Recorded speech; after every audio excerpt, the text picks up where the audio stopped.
Transition to a new school year can be difficult because summer routines can be kind of lax. Bedtimes are very late, wake-up times can be very irregular, and meal times don't always happen on time. Bedtime can be pushed earlier by a half an hour to an hour each night until school bedtime becomes the norm. Ideally, this should happen a few days before school actually starts. Wake-up time can be done in the same way, only in reverse.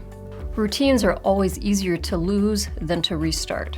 Maintaining a reasonable bedtime over the summer, allowing for the fact that the sun stays out longer in the summer, and maintaining a reasonable wake-up time during the summer will make the transition back to school a little bit easier.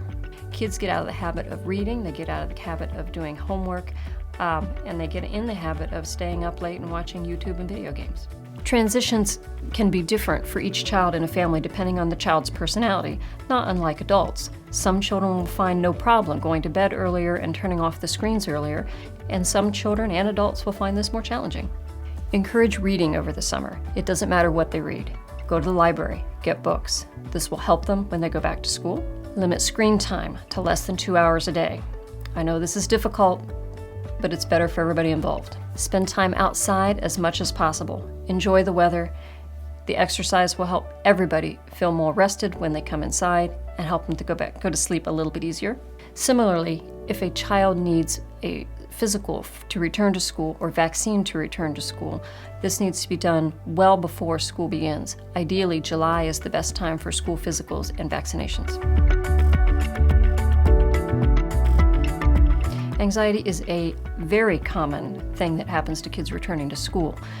A friend might have moved, they may have a new teacher, or they may be starting at a brand new building. Some kids are excited for the school year as well, and being excited and being anxious can exist in the same child. Parents can alleviate the anxiety in several different ways.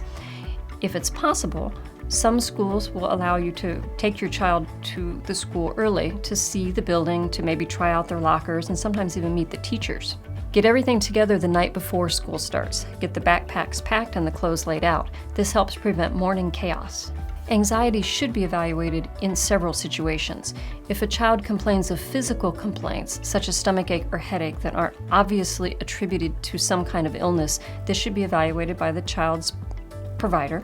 If a child is having difficulty eating or sleeping, especially before school starts, this is something that may also want to be discussed with the child's medical provider. Being sent home from school with physical complaints, most commonly headaches, vomiting, and stomach aches, also probably should be evaluated by your child's medical professional. Rarely, the anxiety is so bad that a child melts down and is simply unable to go to school or unable to stay at school. This requires a little bit more urgent intervention with the child's medical professional, as it may require some referral to a counselor or something like that. Above all, talk to your kids about their anxiety. It's not unusual to have anxiety after being off for a break, even if you're returning to a familiar place.